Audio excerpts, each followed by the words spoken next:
आज हम डिस्कस करेंगे डबल सर्किट सर्कुलेशन के बारे में। तो अगर हम इसमें देखें टाइटल में वर्ड डबल जिसका मतलब होता है ट्वाइस, और सर्कुलेशन कहा जाता है ब्लड की सर्कुलेशन। जैसे यहाँ पर हम अपने सामने देख रहे हैं कि हार्ट से जो है वो ब्लड सर्कुलेट कर रहा है, और जब हार्ट से ब्लड जो है वो दो बारी गुजरे यानी कि ट्वाइस उसकी सर्कुलेशन हो तो उसे डबल सर्किट सर्कुलेशन कहा जाता है। जैसे यहाँ पर हम अपने सामने डायग्राम में देख रही हैं कि ये जो है ये राइट साइड है हार्ट की।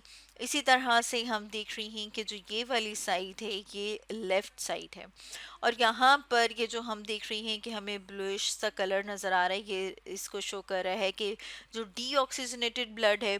और यहाँ पर हम देख रही हैं ऑक्सीजनेटेड ब्लड। तो हम देखते हैं कि डीऑक्सीजनेटेड ब्लड जो है वो बॉडी से आता है राइट साइड की तरफ, और वहाँ से उसको पास कर दिया जाता है हार्ट को। और हार्ट से वापस जो है वो ब्लड आता है लेफ्ट साइड पर, और लेफ्ट साइड से फिर उसे वापस जो है वो बॉडी की तरफ भेजा जाता है। तो यानी कि हम देख रहे हैं कि जो ब्लड है वो हार्ट से इस तरह से एक बारी गुजरा, और ये अब हम देख रहे हैं कि दूसरी बारी गुजरा है। तो यानी कि इस दो बारी वो हमारे हार्ट से दिल से गुजरे तो उसे हम कहेंगे कि वो क्या है, वो डबल सर्किट सर्कुलेशन है। और ये जो डबल सर्किट सर्कुलेशन होती है इसे फर्दर हम डिवाइड कर सकते हैं टू में। तो यहाँ पर हम अपने सामने देख रही हैं पल्मनरी सर्कुलेशन, और दूसरी जो है उसे सिस्टमैटिक सर्कुलेशन कहा जाता है। पल्मनरी सर्कुलेशन जैसे कि इस डायग्राम में हम देख रही हैं कि जिसमें जो ब्लड है वो हार्ट से दिल से लंग्स की तरफ को जाता है, और फिर हम देख रहे हैं लंग्स से वापस जो है वो दिल की तरफ आ रहा है। इस सर्कुलेशन को पल्मनरी सर्कुलेशन कहते हैं। जो पल्मनरी आर्टरी जो है वो ब्लड को लेके जा रही है हार्ट की तरफ, और इसी तरह से जो पल्मनरी वेन होती है वो जो है वो ब्लड को वापस लेकर आती है हार्ट तक। इसी तरह से जब हम देखते हैं सिस्टमैटिक सर्कुलेशन को तो उसमें हम देखते हैं कि जो ब्लड है वो हार्ट से बॉडी की तरफ जाता है, और बॉडी से वापस जब हार्ट की तरफ आता है तो इस तरह की जो सर्कुलेशन है इसे इसे सिस्टेमिक सर्कुलेशन कहा जाता है। और इसमें हम देख रहे हैं कि जो वेना कैवा है हमें वो नज़र आ रहा है। इसके अलावा एओर्टा है जिसे बॉडी की तरफ जो है वो ब्लड को पास किया जाता है। वन बाय वन हम इनको डिटेल में डिस्कस करेंगे। तो पहले हम डिस्कस कर लेते हैं पल्मनरी सर्कुलेशन को। पल्मनरी सर्कुलेशन में जो ब्लड है वो यहाँ से पास कर रहा है, साथ में हम इसे अपने सामने जो है वो लिख भी लेते हैं। तो यहाँ पर हम देख रहे हैं नंबर 1 लिखा हुआ है, और इसको मैं एक डिफरेंट कलर से कर रही हूँ ताकि हमें पता लगे कि यहाँ से ये जो ब्लड है वो जा रहा है दोनों लंग्स की तरफ। जैसे यहाँ पर हम देख रहे हैं कि ये किस तरफ को हमारा नंबरिंग जा रही है 1, और यहाँ पर हम देख रहे हैं 2।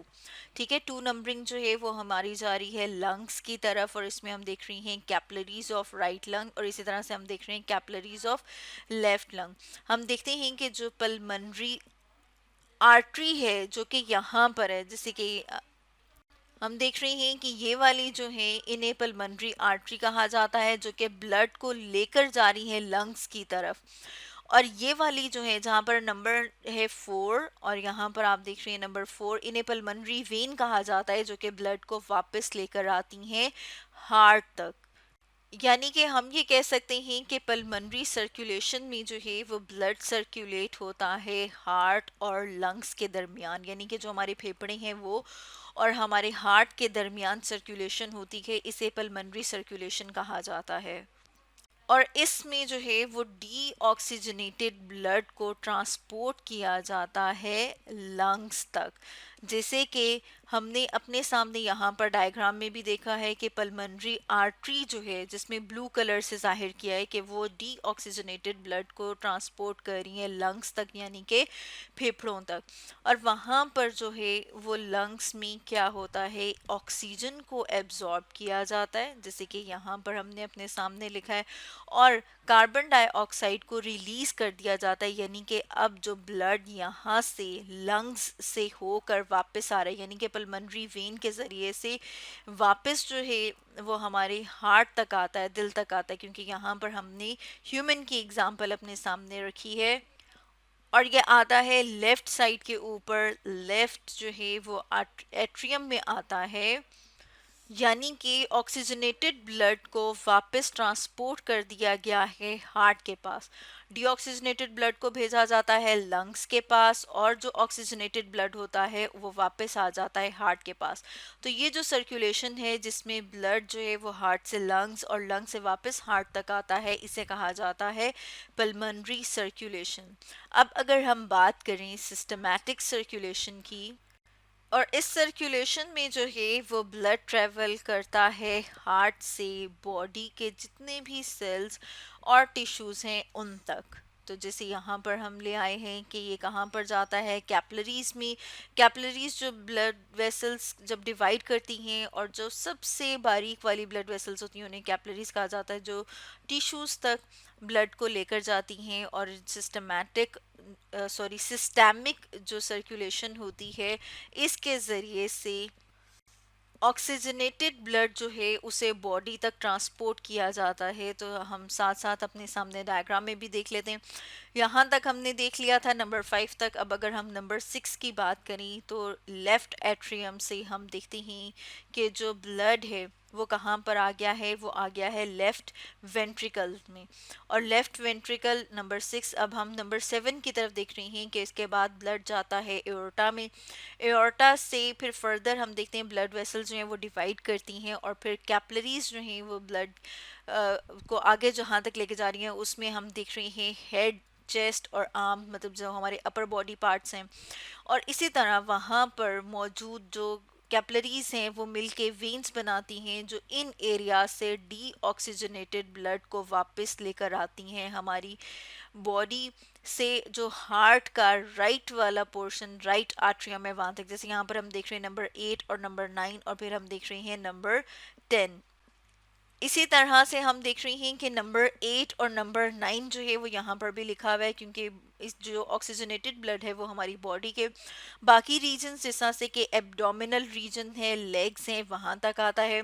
और इसी तरह से यहाँ से भी जो इंफीरियर वेना कैवा है वो डीऑक्सीजनेटेड ब्लड को बॉडी के मुख्तलिफ इन हिस्सों से लेकर आता है हार्ट की राइट साइड के ऊपर, जो जो कि हम कह रहे हैं कि राइट आर्ट्रियम के पास आएगा, और राइट आर्ट्रियम से जाएगा वो राइट वेंट्रिकल के पास। और यहाँ से जो ब्लड है वो दोबारा से एक नई जो सर्कुलेशन है वो स्टार्ट हो जाएगी, और दोबारा से लंग्स तक जाएगा। तो ये वाला जो हम देख रहे हैं, जिसमें हम देख रहे हैं कि ब्लड यहाँ से एओर्टा में गया है अपर बॉडी पार्ट्स में, और इसी तरह से हम देख रहे हैं कि यहाँ से ब्लड जो है वो किधर गया है, लोअर बॉडी पार्ट्स में। और इसी तरह से हम देखते हैं कि सुपीरियर वेना कैवा जो है वो अपर बॉडी पार्ट से डीऑक्सीजनेटेड ब्लड लेकर आ रहा है, और इंफीरियर वेना कैवा जो है वो लोअर बॉडी पार्ट से जो डीऑक्सीजनेटेड ब्लड है उसे हार्ट तक लेकर आता है।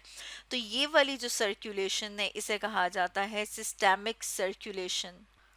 तो अब अगर हम ये बात करें कि डबल सर्किट सर्कुलेशन जो है वो किन किन में होती है, तो जैसे यहाँ पर हम अपने सामने देख रहे हैं, हम देख रहे हैं वर्टिब्रेट सर्कुलेटरी सिस्टम। वर्टिब्रेट्स में fishes, amphibian, reptile, mammal and birds सब आते हैं। तो हम देखते हैं फिशेस के अलावा जितने भी वर्टिब्रेट्स हैं, चाहे वो एम्फीबियन हैं चाहे वो रेप्टाइल्स हैं, और इसमें से हम देख रहे हैं कि क्रोकोडाइल्स के अलावा जितने भी रेप्टाइल्स हैं, उसके अलावा जितने भी मैमल्स और बर्ड्स हैं, उन सब में डबल सर्किट सर्कुलेशन होती है। जैसे कि यहाँ पर हम देख रहे हैं, हम देख रहे हैं कि फिश में जो है वो ब्लड हार्ट में से सिर्फ वन टाइम पास कर रहा है, और बाकी जो हम हैं उनमें देख रहे हैं कि उनके हार्ट में से जो ब्लड है वो ट्वाइस पास करता है, इसलिए इनको कहा जाता है डबल सर्किट सर्कुलेशन। और जो पल्मोनरी सर्किट होता है इसे पल्मोक्यूटेनियस सर्किट भी कहा जाता है जब हम एम्फीबियंस की बात करते हैं। तो स्टूडेंट्स, आज हमने डिस्कस किया डबल सर्किट सर्कुलेशन के बारे में।